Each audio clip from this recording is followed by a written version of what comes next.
क्या आपने कभी किसी ऐसे जंगल के बारे में सुना है जहां रात होते ही पेड़ इंसानों में बदल जाते हैं और जहां माना जाता है कि हर रात भगवान श्री कृष्ण खुद आते हैं, राधा रानी और हजारों गोपियों के साथ रास रचाने?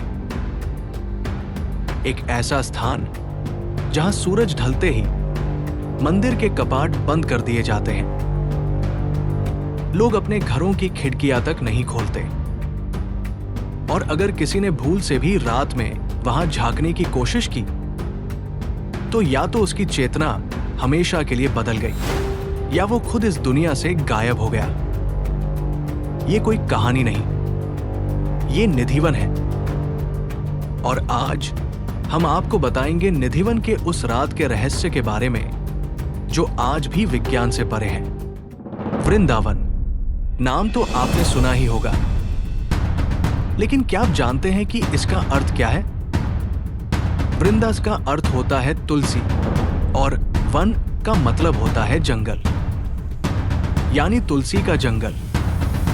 निधिवन वृंदावन का एक छोटा सा घना वन है, लेकिन अध्यात्म की दृष्टि से ये एक जागृत भूमि मानी जाती है। यहाँ की मिट्टी में प्रेम है, हवा में भक्ति है और हर पत्ता जैसे किसी प्राचीन रहस्य को फुसफुसा रहा हो। मान्यता है कि हर रात, विशेषकर पूर्णिमा की रात को, भगवान श्री कृष्ण स्वयं निधिवन में प्रकट होते हैं और राधा रानी व 16,000 गोपियों के साथ रासलीला करते हैं। लेकिन सवाल उठता है, ये गोपियां आती कहां से हैं? इसका उत्तर है पेड़।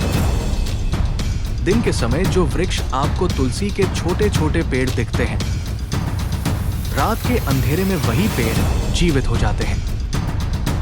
मान्यता है कि ये पेड़ गोपियों का रूप धारण कर लेते हैं।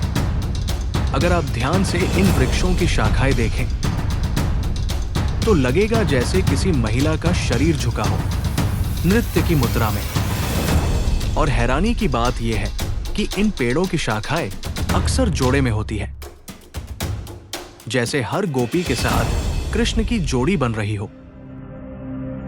लेकिन यह कोई साधारण नृत्य नहीं होता, यह दैवीय रासलीला होती है, जिसे मानव आंखें न तो देख सकती हैं और न ही सह सकती हैं। इसी कारण जैसे ही सूरज डूबता है, निधिवन का मुख्य द्वार बंद कर दिया जाता है।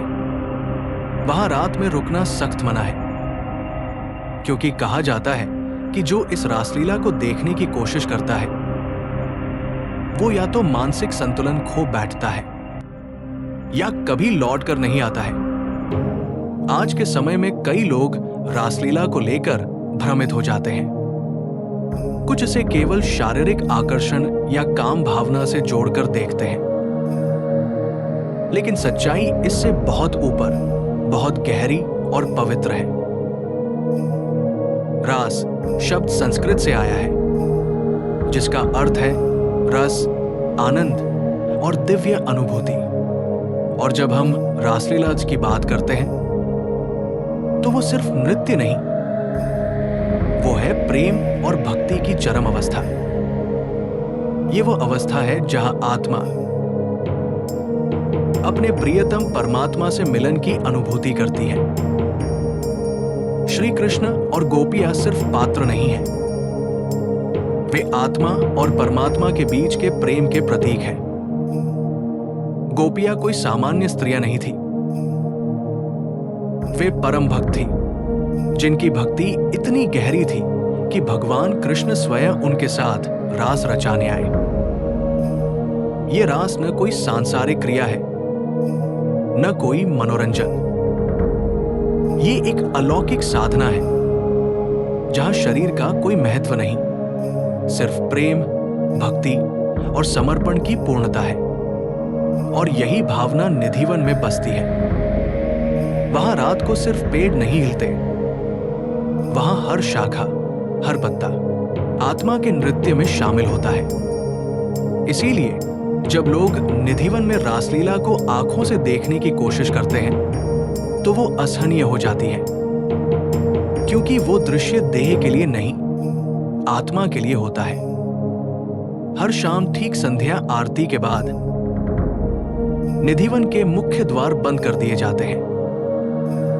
पुजारी स्वयं श्रृंगार करके वहां एक छोटी चंदन की खाट, एक तुलसी का झूला और राधा रानी के श्रृंगार की वस्तुएं रख जाते हैं। सुबह जब द्वार खुलता है, वो खाट अव्यवस्थित होती है, झूला हिला हुआ और श्रृंगार की वस्तुओं में हलचल के निशान पाए जाते हैं, जैसे किसी ने उनका उपयोग किया हो।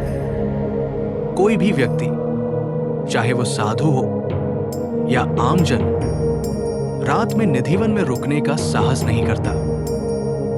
वृंदावन के बुजुर्गों और पुजारियों की जुबानी कई कहानियां मिलती हैं। ऐसी कहानियां जो आज भी डर और श्रद्धा का मिश्रण है। एक कहानी में बताया जाता है कि एक नवयुवक जोड़ी सिर्फ देखने की जिज्ञासा में निधिवन में छिप गए। सुबह लड़का और लड़की दोनों अचेत अवस्था में पाए गए और जब उन्हें होश आया तो उन्हें कुछ याद ही नहीं था। कुछ लोगों ने सीसीटीवी कैमरे लगाने की कोशिश की, लेकिन या तो कैमरे ने काम ही नहीं किया या फिर सिर्फ काली स्क्रीन दिखाई दी। सवाल उठता है, क्या यह सिर्फ आस्था है या इसमें कोई गहरी सच्चाई भी छिपी है? शायद विज्ञान के पास इसका कोई जवाब नहीं है। न कोई गवाह, न कोई वीडियो, नहीं कोई पुख्ता सबूत। लेकिन जब आप निधिवन के अंदर खड़े होते हैं तो हवा की सरसराहट भी कुछ कहती है। वो पेड़, वो मिट्टी, वो वातावरण, सब कुछ ऐसा लगता है जैसे कुछ बहुत पुराना अब भी जीवित है। निधिवन सिर्फ एक स्थान नहीं है, ये एक भावना है, आस्था है और एक रहस्य है। शायद हमें सब कुछ जानने की आवश्यकता नहीं है, क्योंकि कुछ रहस्य अगर अनकहे ही रहें तो वो ज्यादा सुंदर लगते हैं। आपका क्या मानना है? क्या वास्तव में रात्रि में पेड़ की शाखा एक गोपियां बनती हैं?